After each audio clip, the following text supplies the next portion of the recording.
여러분, 사람이 변화되는 것을 보신 적 있으십니까? 좀처럼 경험하기가 힘들죠.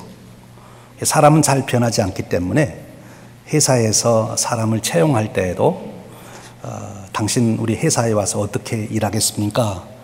그럼 충성하겠습니다. 그렇게 얘기하지만 그건 잘 안 믿고 그동안 당신 어떻게 회사 생활해왔는지 또는 일을 해왔는지 그 얘기를 좀 해달라고 그 이력서를 소개하라고 그럽니다. 그래서 이력서, 그가 지나온 얘기를 잘 들어보면 그가 어떤 사람인지를 아는데 여기 와서도 똑같이 그렇게 할 거니까 그래서 과거에 그가 어떻게 지냈나 보면 앞으로도 그가 어떻게 하는지 짐작할 수 있어요. 왜? 사람은 안 변하니까. 안 변한다는 게 사람이. 근데 이런 말이 있잖아요. 그래서 3년 구미 불모 불이 황모라. 3년 구미 불이 황모라. 개꼬리 3년을 묻어두어도 황모가 못 된다, 그런 얘기예요. 이 황모는 뭔가 하면 담비, 쪽제비 꼬리털을 황모라 그러죠. 근데 이 쪽제비 꼬리털이 굉장히 값이 있습니다. 왜냐하면 붓을 만드는데 아주 귀하기 때문에 그래요. 붓 중에 좋은 빗은 쥐 수염으로 만든 소수필이라고 하는 붓이 좋고요. 또 청설모로 만든 청필이라고 하는 붓이 좋은데, 그거보다도 더 진짜로 좋은 붓은 이 황모로 만든 황모필이 가장 좋다고 합니다. 근데 이 황모필을 만들 때 어떻게 만드는가 하면 이 담비, 쪽제비 꼬리털을 잘라서 잘 묶어서는 굴뚝 밑에다가 묻어두는 거예요. 그럼 3년 동안 그 연기가 계속 이 털에 쏘이면서 털에 있는 기름이 다 빠지면 그것을 모아서 붓을 만들면 먹을 잘 빨아들이는 기름기가 없으니까, 그러면서도 힘이 있어서 붓글씨를 잘 쓸 수 있다는 거예요. 그래서 이 황모필이 가장 값이 있다는 거예요. 이 황모필을 구하기가 쉽지 않으니까 개털을 가지고 3년 동안 굴뚝 밑에 묻어두었다가 파봤더니 여전히 개털이더라 하는 거예요. 안 변한다는 거죠. 안 변한다는 거예요. 이것은 사람이 안 변한다고 하는 그런 비유로 얘기합니다. 사람이 얼마나 변하기가 어려운지 이렇게 말하는 분도 있어요. 개과천선은 상전벽해보다도 더 어렵다. 이 상전벽해는 뭔가면 뽕나무밭이 바다가 되는 것입니다. 그러니까 뽕나무밭이 바다가 되는 것보다 개과천선하는 것이 더 어렵다. 사람이 이렇게 안 변한다는 거예요. 근데 우리 청년부에서는 변화가 있다니까 너무 감사하죠? 예. 근데 오늘 우리가 읽은 성경 말씀에 보면 베드로의 얘기가 나오는데, 베드로의 이야기를 사도행전에서 읽는 사람은 이제 마태, 마가, 누가, 요한복음에 나오는 베드로의 얘기를 읽다가 이 사도행전을 읽으면 깜짝 놀랍니다. 아, 사람도 변하네. 이렇게 보는 거지요. 오늘 우리가 읽은 이 사도행전 5장 27절 32절에 나오는 베드로의 모습은 굉장히 용기 100배에 있습니다. 지금 사내드린이라고 하는 유대인들의 최고 법정에서 사형 온도를 내릴 수 있고, 사실은 얼마 전에 예수님을 사형시킨 그런 이 사내드린 법정에 서서 지금 큰 질책을 받고 있는데 조금도 거기에 굴하지 않고 당당하게 자기 의사 표현을 할 뿐만 아니라 아주 용기 있게 나선 것을 보게 됩니다. 근데 사실은 베드로가 이런 사람이 아니었거든요. 마태마가, 누가, 요한복음에 나오는 베드로는 굉장히 겁쟁이였어요. 그래서 예수님이 십자가에 잡혀갈 때 멀찍이 제자로서 뒤를 따라가다가 소원이 하나가 나타나서 너도 예수 따라다니던 제자 아니냐? 그러니까 베드로가 나는 아니라고, 아예 손사래를 치면서 나는 절대로 아니라고, 심지어 예수님을 저주하면서까지 나는 그런 사람 절대로 모른다고 그렇게 부인했던 사람이에요. 왜 그랬습니까? 두려워서 그랬죠. 두려워서. 죽음이 두려워서 그랬습니다. 그렇게 죽음에 두려워 벌벌 떨던 베드로였어요. 근데 그가 오늘 말씀해 보니까 너무나 당당한 것입니다. 이제 사실 이 사내들인 법정은 자기를 얼마든지 사형시킬 수 있는 그런 권한이 있는 그곳인데, 그곳에서 내가 너희들의 말을 듣겠느냐 하면서 아주 떳떳하게 맞서고 있는 것입니다. 어떻게 베드로는 이렇게 변화가 됐을까? 이유가 있지 않겠습니까? 무엇 때문에 변할까? 그렇다고 그럽니다. 사람은 천지개벽하는 일을 만나면 변화가 올 수 있대요. 보통 일 가지고는 변화가 안 오는데 천지개벽하는 일을 만나면 변화가 올 수 있답니다. 사실 그 말이 맞습니다. 지금 베드로는 천지개벽하는 일을 경험한 거예요. 그것이 무엇입니까? 사람의 삶의 태도는 바뀌질 않는데 왜 안 바뀌는가 하면 그의 가치관이 안 바뀌니까 안 바뀌는 거예요. 사람의 삶의 태도가 진짜로 바뀌려면 그의 가치관의 변화가 와야 됩니다. 근데 그 가치관은 어디에 뿌리를 두고 형성되는가 하면 그가 가지고 있는 세계관에 뿌리를 두고 형성되는 거예요. 이 세상에 어떻게 되어져 있다, 무엇이 있다, 이런 그 자기 세계관 속에서 이 가치관이 형성되고 가치관에서 그의 삶의 태도가 나오는 것입니다. 그러니까 이 세계관의 변화가 안 오면 사람의 변화는 사실 안 일어나는 거예요. 베드로는 어떤 사람이었습니까? 죽음을 두려워하는 사람이었어요. 죽으면 모든 것이 끝이라고 생각하는 사람이었어요. 그리고 베드로는 현실적으로는 무엇을 귀하게 여겼습니까? 정치 권력을 굉장히 귀하게 여겼어요. 그래서 예수님을 따라다닐 때도 그 따라다닌 이유가 예수님이 그 능력으로 헤로도 왕 몰아내고, 그리고 빌라도라든지 로마의 군대를 몰아내고, 그리고 예수님이 왕이 되면 나도 그 정치 권력 한 자리 잡고 한 시대 좀 호령하며 살겠다, 그런 생각으로 지금 예수님을 따라다녔던 사람이에요. 한때는 그 일로 용기를 보이기도 했어요. 제사장의 하속들이 예수님을 잡으러 왔을 때 자기의 칼을 빼가지고 그 종의 귀를 자르기까지 하는 용기를 보였지만, 그때 그렇게 한 이유는 아직은 예수님이 잡히지 않았고, 그리고 아직은 예수님이 권세가 있는 줄로 알았고, 그리고 자기가 그렇게 함으로써 예수님이 왕이 될 때 한 자리 차지하려고 하는 정치 권력, 당시 로마 사람들이 가지고 있던 가치관이에요. 빌라도가 예수님을 재판할 때도 예수님이 진리에 대한 얘기를 하니까 무엇이 진리냐 이렇게 물었었어요. 그 말은 지금 로마인들은 이 정치 권력 곧 힘이 진리라고 생각했었어요. 그런데 지금 베드로는 전혀 이제 그의 가치관이 바뀌고 그의 세상을 보는 눈이 바뀌었어요. 왜? 세계관이 바뀌었기 때문에 그렇습니다. 지금까지만 알았던 세상, 죽으면 인생이 다 끝나는 줄 알았던 세상, 사람들의 정치 권력을 가지고 세상을 우지좌지하면서 사는 것이 가장 멋진 인생이라고 생각했던 베드로의 생각이 확 바뀌어버린 거예요. 왜냐하면 그가 놀라운 사건을 경험했어요. 천지개벽하는 사건을 경험한 거예요. 전혀 지금까지는 생각해 보지 못했던 놀라운 사건을 경험했어요. 그것이 바로 무엇입니까? 예수님의 부활 사건이에요. 자기가 따라다니던 예수라고 하는 선생님이 십자가에 죽고 이제 장사 지내서 다 끝난 줄 알았는데, 그 죽은 줄 알았던 예수님이 살아나서 자기 앞에 나타난 것입니다. 그리고 살아났다고 하는 그것을 증명해 주었어요. 이제 베드로는 한동안 혼선이 생겼습니다. 도대체 사람이 살아날 수가 있는가? 이런 일이 어떻게 있을 수 있는가? 그런 베드로가 부활하신 예수님의 이 사건, 예수님과의 만남을 통하여 새로운 세계에 대한 눈이 열린 것입니다. 그렇구나. 우리가 이렇게 죽는 것으로 우리의 생명이 끝이 나는 것이 아니고, 우리의 존재가 없어지는 것이 아니라 예수님의 그 부활하신 그 사건처럼, 그 사건이 담고 있는 부활의 축복을 베드로는 깨닫게 된 것입니다. 새로운 세상이 보인 거예요.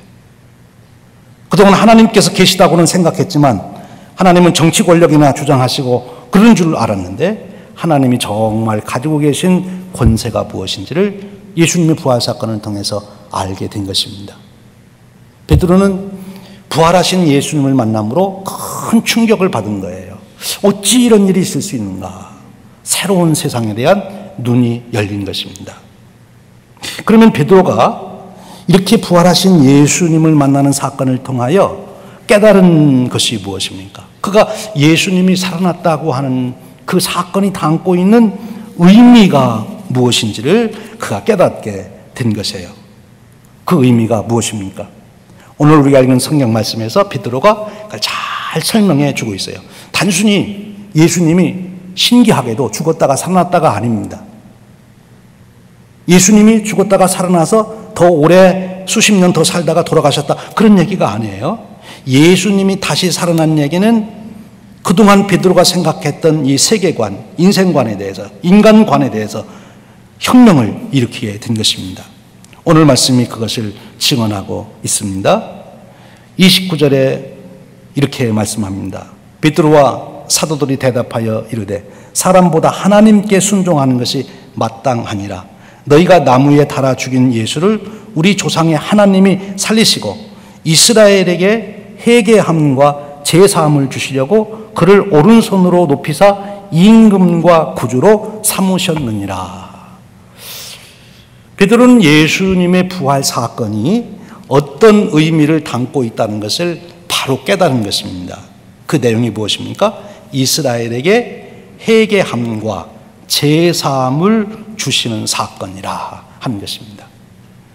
예수님이 죽었다가 살아나는 사건은 죽은 사람이 그저 다시 살아나는 그것으로 끝나는 것이 아니라 그 사건 속에는 이스라엘에게 회개함과 제사함을 주시는 사건이다. 이 회개함과 제사함을 주시는 일이라고 하는 이 의미를 우리는 더 이제 잘 깨달아야 되겠죠. 회개한다 하는 것입니다. 회개라고 하는 것이 무엇입니까? 회개에 대해서 제일 잘 설명해 주신 분은 예수님이십니다. 예수님은 공생애를 시작하는, 예수님이 사역을 시작하는 제일 첫 번째 하신 말씀이 회개하라 천국이 가까웠느니라 라고 말씀하셨고, 그리고 회개가 무엇인지를 우리가 잘 깨달을 수 있도록 비유를 통해서 말씀해 주셨어요. 그 비유가 무엇입니까? 탕자의 비유입니다. 한 아버지가 있는데 그 둘째 아들이 아버지에게 와서 아버지 내게 주실 유산을 미리 좀 주십시오. 그래서 유산을 받아가지고 먼 나라로 가서 그 돈 가지고 마음대로 호랑방탕하다가 이제 다 돈 쓰고 돈 떨어지니까 죽게 생겼습니다. 그러니까 다시 아버지 생각이 나서 아버지 집으로 돌아왔다, 그런 얘기예요. 거기에 회개의 근본적인 의미가 담겨 있어요. 그 아들이 돈 가지고 나가 허랑방탕한 것도 죄입니다. 죄. 우리가 회개하면 제일 먼저 떠오르는 게 죄지요? 죄를 회개해야 된다. 그런데 그 집을 나간 아들이 범한 죄가 뭡니까? 돈 가지고 나가서 허랑방탕한 거예요. 그것도 죄예요. 그러나 그것보다 더 근본적인 죄는 아버지 집을 나가버린 것입니다. 왜요? 난 아버지 없이 이제 살겠습니다. 아버지는 더 이상 내게 아무런 의미가 없습니다. 아버지는 나하고는 상관이 없습니다. 내 인생은 이제 내가 마음대로 살 것입니다. 내 행복은 내가 만들어 갑니다. 아버지는 이제 더 이상 나에 대해서 관심 갖지 마십시오 하고 아버지와의 관계를 끊고 아버지를 떠나버린 것, 그것이 근본적인 죄라는 거예요. 인간의 죄가 무엇입니까? 하나님을 떠난 것이 인간의 죄예요. 내가 누굴 죽이지도 않고 도둑질하지도 않고 나는 이렇게 정직하게 살았는데 왜 내가 죄인이라고 그럽니까?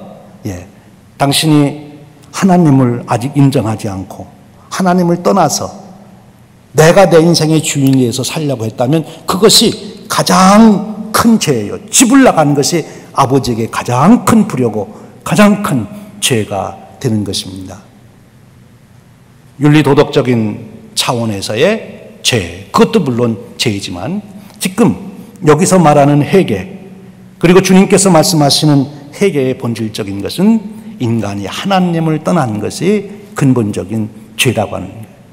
하나님을 떠났던 자가, 집을 나갔던 탕자가 아버지 집으로 돌아오듯이 하나님을 떠났던 인간이 하나님께로 돌아오는 것이 회개입니다. 하나님의 존재를 다시 인정하고 하나님을 나의 아버지로 인정하고 하나님의 주권을 인정하고 하나님을 의지하고 하나님께 엎드리는 것, 그것이 진정한 회개가 되는 거지요. 하나님을 떠난 인간의 모습을 죄라고 할 때 그 죄를 다른 말로 표현할 수 있는데, 어거스틴이라고 하는 유명한 분은 그 죄가 뭐냐 할 때 교만이라는 말로 표현했어요. 교만. 하나님 앞에서 교만한 거죠. 하나님 없이 내가 내 인생 주관하여 갈 수 있습니다. 나는 내 행복을 만들 수 있습니다. 그것이 교만입니다. 그럼 회개는 뭡니까? 겸손해지는 거죠. 하나님 앞에 겸손하다는 것은 뭐예요? 하나님의 전능하신 능력을 인정하고 하나님 앞에 하나님 없이 저는 살 수 없습니다. 하나님이 축복해 주시지 않으면 저는 살 수가 없습니다. 하나님께 의지합니다. 하나님이 제 인생의 주관자입니다. 하나님 앞에 무릎을 꿇고 하나님의 은혜와 도움을 구하는 자세가 그것이 겸손인 것이지요. 내 인생 내 마음대로 할 수가 없으니 하나님 저를 주관하시옵소서. 그런가 하면 아퀴나스라고 하는 유명한 신학자가 있는데 그 사람은 이 죄를 자기 사랑이라는 말로 표현했어요. 자기 사랑. 인간의 모든 윤리 도덕적인 허물과 실수와 죄도 다 어디에 뿌리를 두고 있느냐 분석해 보면 자기 사랑에 있다는 거예요. 이기심, 이기주의, 탐욕이라고 하는 걸로 표현할 수 있겠죠. 자기만을 위한 것. 그것이 하나님을 떠난 인간의 죄다. 그럼 인간이 자기 사랑에서 회개한다는 말은 것은 무엇이겠습니까? 하나님을 사랑하는 거죠. 하나님을 사랑한다는 말은 하나님을 존중히 여기는 것입니다. 하나님께서 나를 존중히 여기는 자를 내가 존중히 여기겠다. 그렇게 말씀하시다니 하나님을 무시하고 하나님 있으나 마나 한 것처럼 내가 하는 이 모든 일 하나님께서 어찌하랴 하고 하나님 무시했던 사람 하나님을 인정하는 거죠. 판덴베르그라고 하는 신학자는 이 말을 또 다른 말로 표현했어요. 이 하나님을 떠난 인간의 죄라고 하는 것은 결국 자기 집중이라고 하는 것이다. 모든 인간의 문제들이 자기 집중에서 에고센트리, 자기 집중, 그것이 인간의 죄의 근본이다라고 말합니다. 교만이나 자기 사랑이나 다 자기 집중, 다 같은 말이지요. 다 같은 현상을 두고 여러 가지로 표현한 거예요. 즉 하나님을 떠난 인간의 모습을 말하는 것입니다. 그런 인간이 자기 집중에서 벗어나서 하나님께로 향하여 가는 거죠. 하나님께 집중하게 되는 거죠. 하나님을 인정하는 거죠. 그것이 회개라고 하는 거예요. 그 회개 속에 물론 윤리도덕적인 허물과 실수도 뉘우치고 자백하겠지요. 그러나 근본, 본질, 회개가 뭐냐? 회개는 하나님을 떠났던 인간이 하나님을 인정하고 하나님께 돌아오는 것입니다. 그런데 바로 예수 그리스도의 부활 사건이 그 하나님께로 돌아오는 그 역사를 이루게 됐다는 거예요. 유대인들에게 있어서는 그들이 하나님을 경험할 수 있고 또 하나님의 은혜를 받을 수 있는 길이 있다고 여기는 것이 두 가지가 있었습니다. 하나는 제사 드리는 일, 성전에서 제사 드리는 일이고 또 하나는 율법을 지켜 행하는 것이었어요. 오늘 본문에 나오는 대제사장들은 제사 드리는 사람들이고 사두개인들은 율법을 생활 속에 적용해 보려고 노력했던 사람들이에요. 그런데 율법이나 성전 동물 잡아서 드리는 제사로 하나님께 돌아가는 것이 아니라 바로 예수 그리스도를 통해서만이 하나님께 돌아갈 수 있다고 하는 것을 예수 그리스도의 부활이 확증했다는 것입니다. 다시 말하면 우리가 제사를 드리는 근본적인 제물이 되신 것은 예수님이세요. 즉 십자가의 죽으심이죠. 그런데 예수님이 십자가에 죽었다고 하는 것이 내 죄를 용서했다는 것하고 무슨 관계가 있느냐?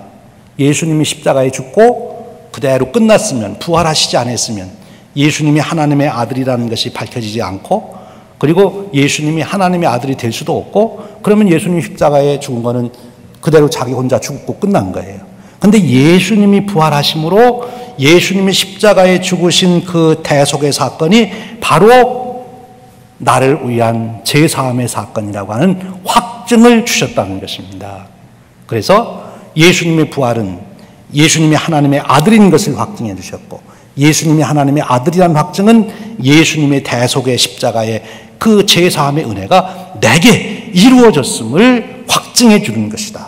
그래서 예수님의 이 부활은 회개를 완성하는 것입니다. 이어서 죄사함을 주시려고 그랬어요. 이것은 좀 더 원어적인 의미로 들어가 보면 더 이 회개의 또 다른 면을 말하는 것인데 회개가 그저 집으로 돌아가는 것으로 끝나지 않고 우리가 탕자의 비유 보면 더 중요한 얘기는 돌아가서 아버지는 아버지대로 아들은 아들대로 그저 머슴처럼 그 집에 살았으면 그것이 무슨 큰 의미가 있겠어요. 그런데 돌아가서 다시 아들의 자격을 회복했어요. 아버지하고 화목이 됐답니다. 다시 아버지의 상속권을 되찾게 된 거예요. 이미 받은 거 다 탕진해서 더 이상 줄 것이 없는데, 그런데 돌아가서 아들이 됨으로 다시 또 상속을 받을 수 있는 아버지와의 관계가 화목의 관계로, 상속의 관계로 다시 회복된 거예요. 그것이 제사함의 은혜인 것입니다. 우리가 구원받았다고 하는 것은 내가 하나님 앞으로 갔다는 얘기고, 그것은 하나님과 나와의 관계가 다시 회복된 것이고, 천국을 상속할 수 있는 그 권한을 내가 가졌다는 거예요. 제사함이 이루어진 것입니다. 인간의 노력이나 율법을 지켜서가 아니라 우리 주님 예수 그리스도 때문에. 그런데 그 예수님의 그 은혜가 내게 주어졌다는 그 확신이 내게 주신 거예요. 이것이 베드로를 새롭게 만드는 것입니다. 베드로가 새로운 세계를 본 거예요. 하나님이 내 아버지가 되시고 나에게 이렇게 은혜를 베풀어 주시고 예수님으로 인하여 내 죄를 다 용서해 주시고 다시 천국을 상속해 주시고, 그리고 이 땅에서 정치 권력이 아닌 영원한 부활의 생명을 내게 주셨다고 하는 사실, 그런 세계가 베드로에게는 보인 겁니다. 그래서 더 이상 죽음이 두렵지 않습니다. 더 이상 이제는 정치 권력 잡는 것이 바울의 관심사가 아닙니다. 베드로의 관심사가 아닙니다. 이제는 베드로는 자에게 사명이 생겼어요. 이 놀라운 세계를, 이 하나님의 나라의 역사를 내가 증거하며 살겠다. 그래서 오늘 고백하기를 나는 증인이다, 그렇게 얘기합니다. 이 증인은 마르투스라는 말인데 그 의미 속에는 순교자라는 뜻이 담겨 있어요. 증인으로 설 때는 생명을 걸고 서야 되는 거죠. 바로 베드로는 그렇게 자신을 새롭게 본 거예요. 자기 정체성이 바뀌었어요. 왜? 세계관이 바뀌고 가치관이 바뀌고 삶의 태도가 바뀐 것입니다. 이것이 바로 베드로의 모습이에요. 그럼 어떻게 베드로는 이런 은혜를 이렇게 크게 받을 수 있었는가? 우리도 예수님 부활했다는 얘기 듣고 우리도 부활절 지키고 다 그랬는데 왜 나는 베드로처럼 이렇게 담대하게 신앙생활을 할 수 있는, 베드로가 가졌던 그 기쁨과 확신과 그 능력이 내게는 왜 안 주어지는가? 혹시 이렇게 생각하시는 분이 계십니까? 또 혹시 여러분 중에는 예수님이 죽었다가 살아났다는 얘기 별소리 다 한다. 신앙이라고 하는 것은 윤리도덕적으로 선하게 사는 것을 말하는 것이지 별별 얘기 다 해도 그런 얘기는 다 신화적인 것이고 착하게 살고 평안하게 살고 그렇게 살려고 하는 것이 뭐 다른 게 있겠나. 혹시 기독교의 신앙을 윤리적 차원에서 또는 교양적 차원에서 이해하려고 하는 분은 안 계십니까? 요즘 미국의 세태는 그렇게 돌아갑니다. 많은 사람들이 기독교의 신앙을 이제는 윤리적으로 이해하려고 하고 있어요. 그리고 그렇게 살면서 나는 기독교인이라 그렇게 생각합니다. 잘못된 거지요. 오늘 베드로는 부활하신 예수님과의 만남, 그로 인하여 열린 새로운 세계를 경험하고 그는 확신 있게 그것을 증거합니다. 그럼 어떻게 그렇게 할 수 있느냐? 사도 바울이 우리에게 좋은 본을 보여주고 있습니다. 로마서 1장 4절 이하에 보면 사도 바울이 이렇게 고백합니다. 성결의 영으로는 죽은 자들 가운데서 부활하사 능력으로 하나님의 아들로 선포되셨으니 곧 우리 주 예수 그리스도 신이라. 사도 바울이 그의 인생이 전적으로 바뀌었던 것은 부활하신 주님을 만나서였어요. 부활하신 주님을 만나서. 그런데 어떻게 사도 바울에게 그런 은혜의 역사가 일어나게 되는가? 사도 바울은 부활하신 주님을 만난 다음에 계속해서 부활의 주님을 묵상합니다. 베드로도 그렇죠. 베드로도 다시 살아나신 주님이 나타나자 혼돈이 생겼어요. 도대체 이게 무슨 일인가? 그런데 그 생각을 떨쳐버리지 않고 부활하신 예수님을 묵상하고 생각하고 사모하게 됐습니다. 그런 중에 성령님의 임재하심이 일어나게 된 거죠. 오순절 사건이 일어났어요. 그렇습니다. 부활신앙의 능력은 내 스스로의 논리적인 판단으로 주어지는 것이 아니라 성령님의 역사하심이 있으셔야 돼요. 성령님의 깨우치심이 있어야 돼요. 경마하신 분들은 아는 일입니다. 성령님께서 나로 하여금 고백하게 만드는 거예요. 그런데 그 고백을 이루기 위해서는 내게 예수 그리스도를 생각하고 묵상하고 품고 있는 시간이 필요하다는 것입니다. 예수님에 대한 생각. 여러분의 삶에 어떤 문제가 부딪힙니까? 그 문제보다도 그때 예수님을 더 생각해 보십시오. 여러분 삶에 어떤 사건이 생겨서 여러분들을 괴롭게 만듭니까? 그 사건보다도 부활하신 예수님을 더 깊이 생각해 보십시오. 그럼 성령님께서 여러분들에게 새로운 세계를 열어주십니다. 담대하게 하십니다. 죽음을 두려워하지 않게 하십니다. 죄악을 물리칠 수 있는 힘과 능력을 주십니다. 사람을 두려워하지 않게 됩니다. 하나님, 그 하나님이 멀리 저 멀리 우주 어느 끝에 계신 분이 아니라 지금 바로 내 옆에 계셔서 나와 동행하시고 나를 지키시고 나를 보호하시는 그 하나님으로 경험이 되게 되는 것입니다. 여러분, 그런 축복이 여러분의 하루하루의 삶이 되시기를 축원합니다.